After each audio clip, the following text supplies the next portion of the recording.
We're in northeastern South Carolina, where an astrophotographer by the name of Hap Griffin is going to show us how we're capturing the eclipse today. Hap, can you show us and explain what's going on in this camera? Well, we can go outside and look, but also I'm actually photographing it here through a telescope. And as soon as it comes back, here we go. This is a live picture of where we are in the eclipse now. This section here, the moon is right here.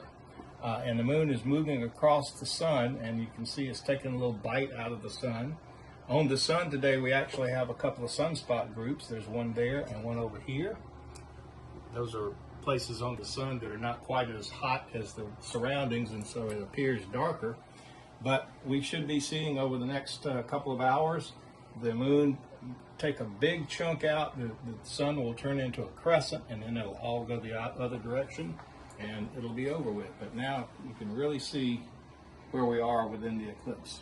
So Hap, can we go outside? Can you show us what equipment we're working with today? Sure. Let's go out in the telescope room.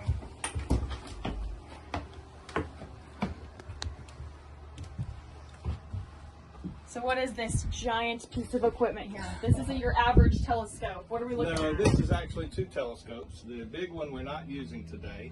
I'm using the medium-sized telescope because its field of view is appropriate for something the size of the sun. And the camera is down here. This is a filter wheel that puts in whatever filters I need. But this is the important part up here. This is a solar filter that blocks out all but just a little bit of the light entering the telescope so that I don't damage the camera. And the big contraption that it's on is a tracking mount. As the Earth turns, the sun appears to move in the sky, but it's actually us turning. So all of this machinery here counteracts the rotation of the Earth so that the telescope keeps the sun in the field of view continuously. Right. Wow. And so this is what's capturing what we can see in there. Right. All this right. is the camera that we see in there. Okay, perfect.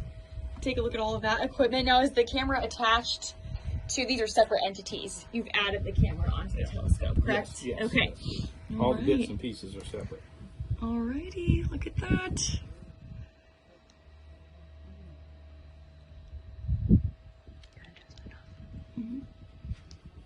Alrighty, we'll keep you updated on WIS News 10 at 5 and 7 o'clock with Hap's story and photos that we'll be able to gather from the eclipse.